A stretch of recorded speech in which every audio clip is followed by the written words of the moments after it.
Il y a toujours un moment crucial dans la saison, après le Tour de France, où il est nécessaire de bien faire comprendre à tout le monde que c'est presque une autre saison qui démarre. En tout cas, parfois avec de nouveaux coureurs d'ailleurs, qui n'étaient pas présents sur le Tour de France. Est-ce que vous, en tant que manager, vous avez un rôle particulier à jouer à ce moment-là? L'idée, c'est de garder les gens mobilisés et en concurrence pour aller chercher des résultats. C'est aussi la période des transferts. C'est la période des transferts, mais il faut aussi que les coureurs qui, par exemple, ont participé au Tour de France puissent avoir un temps de récupération intéressant avant de repartir sur des compétitions. C'est toujours un petit peu aléatoire. On peut repartir sur une bonne fin de saison, comme on peut repartir sur une fin de saison difficile pour certains coureurs, sans vraiment de raison particulière.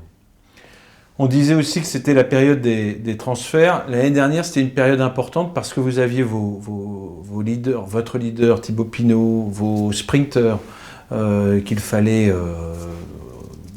conserver. Et forcément, ils suscitaient des convoitises. Est-ce que cette année, cette période des transferts est pour vous plus sereine? La période de transfert n'est pas liée à notre seule équipe, elle est liée à l'environnement général de notre sport.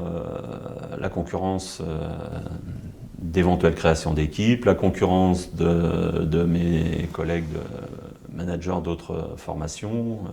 La nécessité de rester dans le World Tour, la nécessité d'être dans le World Tour.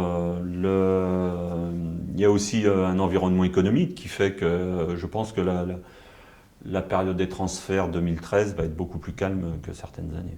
Alors ça, il faut traduire. Beaucoup plus calme, ça veut dire en gros que les coureurs vont gagner moins d'argent? Les très bons coureurs continueront à gagner de l'argent. Les coureurs moyens ou moins bons coureurs auront sans doute plus de difficultés parce que les taux se resserrent, on peut avoir des disparitions d'équipes qui vont forcément provoquer un certain nombre de coureurs sur la touche.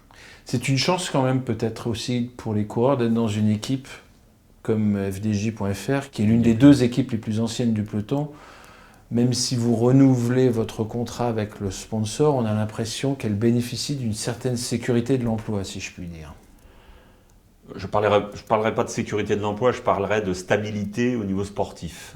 On connaît tous les difficultés qu'a rencontré notre sport et pour moi la confiance et la stabilité sont des éléments essentiels de sécurité pour la bonne marche d'une équipe en termes d'éthique. Quand vous travaillez avec des gens de confiance et quand vous travaillez dans la durée avec vos coureurs, le lien est plus fort et la confiance est plus installée. Et ça évite d'éventuelles mauvaises surprises.